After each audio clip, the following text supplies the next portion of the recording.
It's election time in the USA, and by the time this video is released, the next US president would have been elected. I personally don't talk much about politics, whether on videos or even in real life.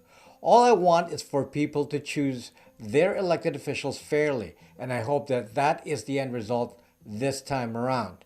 But it concerns me that most people are not even aware that the messages they see on the internet about politics, and in fact about many other topics, are specifically targeted because some entities know what you believe. This applies not just to what you buy or even just politics, but a whole slew of information that characterizes you, and it can be used against you. This was already brought to our attention during the last presidential election with the revelation of Cambridge Analytica, but once again we ignore the warnings. I get a lot of comments on my videos about people saying they have nothing to hide, yet they have no idea of the consequences of someone taking your privacy away and knowing what you're thinking. In real life, if you post a placard on your lawn of your preferred candidate, you risk getting vandalized. On the internet, there are even worse consequences. There are many cases in history where governments in power have tried to identify subgroups in society and have silenced them or eliminated them. And now identifying people by their ideas is simple. Let's discuss this profiling problem and who the main players are and its effect on something more than privacy, and that's freedom. Stay tuned.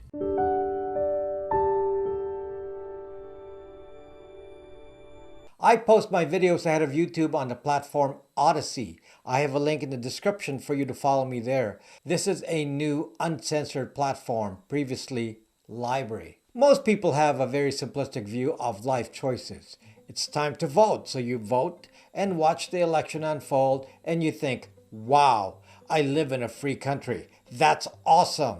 Unlike many of my co-citizens of the USA, I had the experience of living in a dictatorship country where votes don't count and opposing opinions put you in jail. Many who watch this video from other countries with a non-democratic government like the CCP or even monarchs understand this feeling well. It's a helplessness and about not having choices.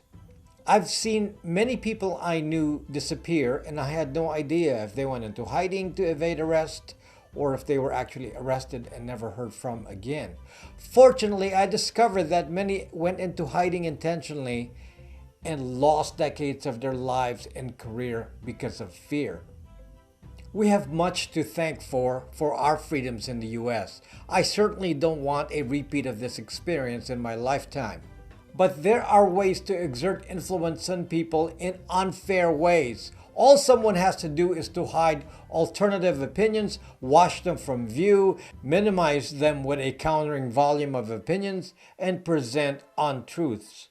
Unfortunately, this is very easy to do in social media and on the internet, if someone knows what you believe.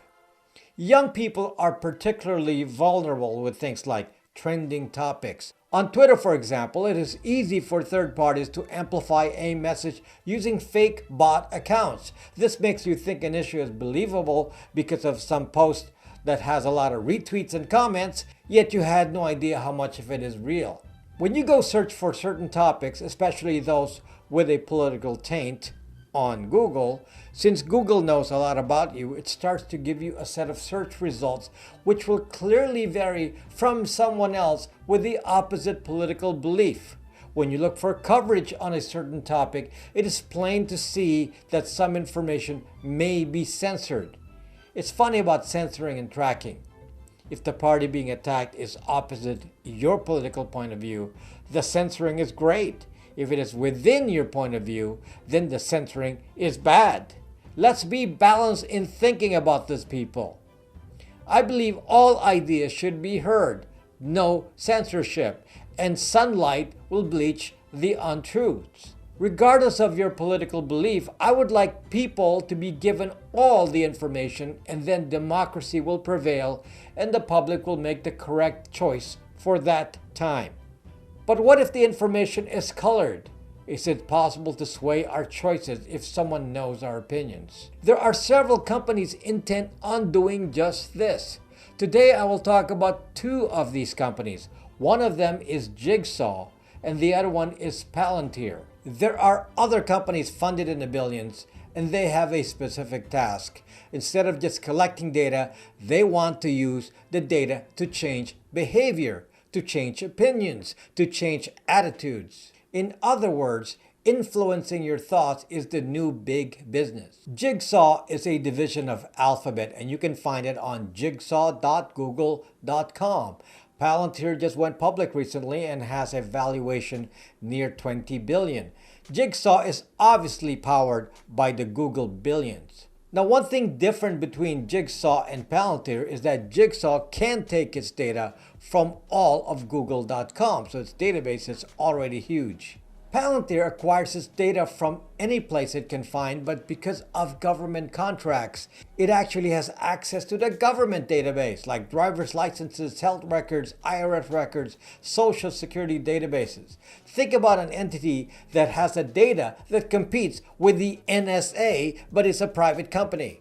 Before the election in 2016, I was warning people about Cambridge Analytica and the fact that this company had collected the data of 50 million Americans. When it was still low-key to the public, I showed in live stream videos how Cambridge Analytica basically profiled each American with a personality. This was based on social media data, so Cambridge Analytica could tell who the introverts and the extroverts were, for example. And this personality model was being used as a way to target messages to subgroups. The more targeted the message, the more likely you will be convinced to believe something different. At the time, Cambridge Analytica was used in the later stages of the campaign by Republicans by micro-targeting messages to subgroups. It was used later in the game, so I don't know how effective it was in 2016. But it was bothersome to think that many people were the subject of message manipulation. Of course, Cambridge Analytica became a big scandal because the data about personalities actually came from Facebook through an app loophole that I was talking about even since 2014. Social media data was extracted and collected by various entities, including social media aggregators, Axiom, Intellius, Spokeo. What is interesting to note is that the data scientist that constructed the model for Cambridge Analytica was a Palantir employee. And no one mentioned much of Palantir during this process. You see, Palantir is already well known to entities in government. Palantir's main contracts are to do data mining and manipulation for the government. Not only does it have contracts with the federal government, cities like Los Angeles, Chicago, and others have contracts with Palantir. One of the most well-known Palantir contracts is with the city of LA, where I live. LA has a lot of street cameras and freeway cameras. These do facial recognition and license plate recognition. This data is used by Palantir together with other data it already has from the government and the internet to do pre-crime. Under the guise of gang control, the LAPD identifies individuals it projects will be future gang bangers, and the police then stop these individuals in their car and basically harass them to make sure they know they're being watched. There are a lot of press reports on this, so you can search for it yourself if you want to learn. What is interesting here is that this is one particular use of this technology. Snowden made us aware of another use of this technology. He claimed that the GCHQ, which is the NSA of the UK, actually targeted Muslim individuals in the UK and basically changed what they saw on the internet. And the intent was to change what they see if they were leaning to extremist behavior. As it turns out, Jigsaw had a program that specifically targeted Muslim extremists, and it was called the Abdullah Project. And now apparently Jigsaw is focused on researching how to control disinformation, or I suppose you can call it fake news. If you look at these publicly known offensive uses of data mining, they all sound like they have good purposes, so the public just ignores it. What you should think about is that someone was able to take our data on the internet and use it offensively to alter our opinions. Back during the US-Soviet Cold War, this would be called brainwashing. And now it's all nice and happy stuff to prevent terrorism. Pre-crime, folks.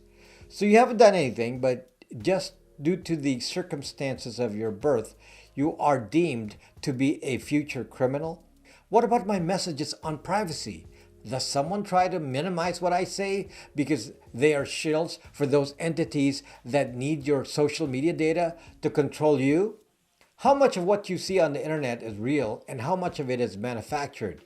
And I'm not even talking about broadcast media. Do they have biases? I don't know. The internet is more dangerous though because it can be targeted.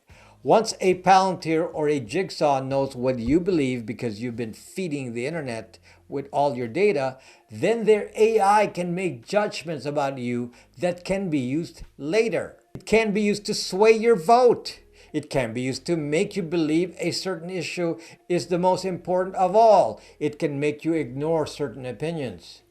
You can be triggered to be more violent. Foreign countries just love this. And this offensive use of data can be given altruistic labels, but I call it what it is: brainwashing.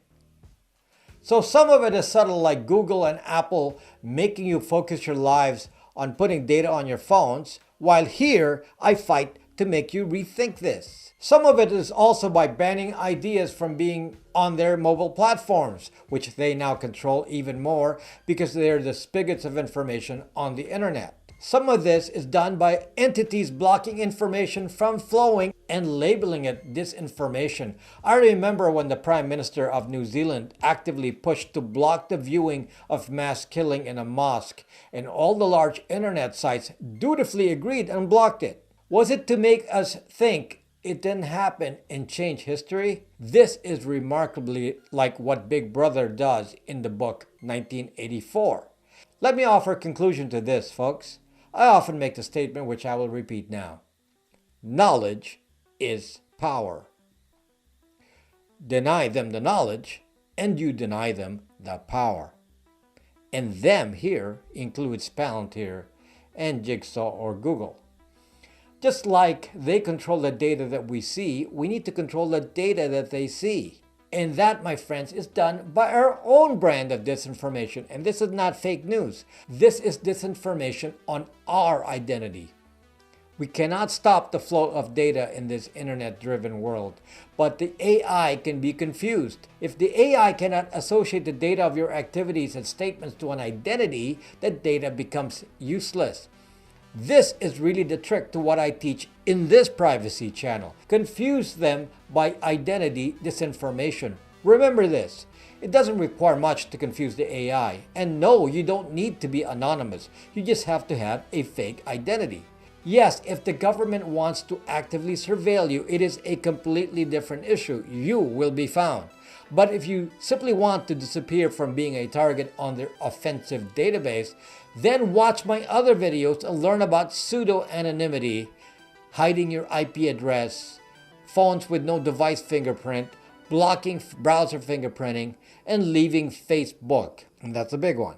There is much to learn on this channel, and it's not from a single video. So please subscribe if I piqued your interest. I don't want you to miss out on important issues. Thank you for your support on Patreon, and check the description for my store, which has some privacy products like Bytes VPN, Google phones, and Brax routers. See you next time.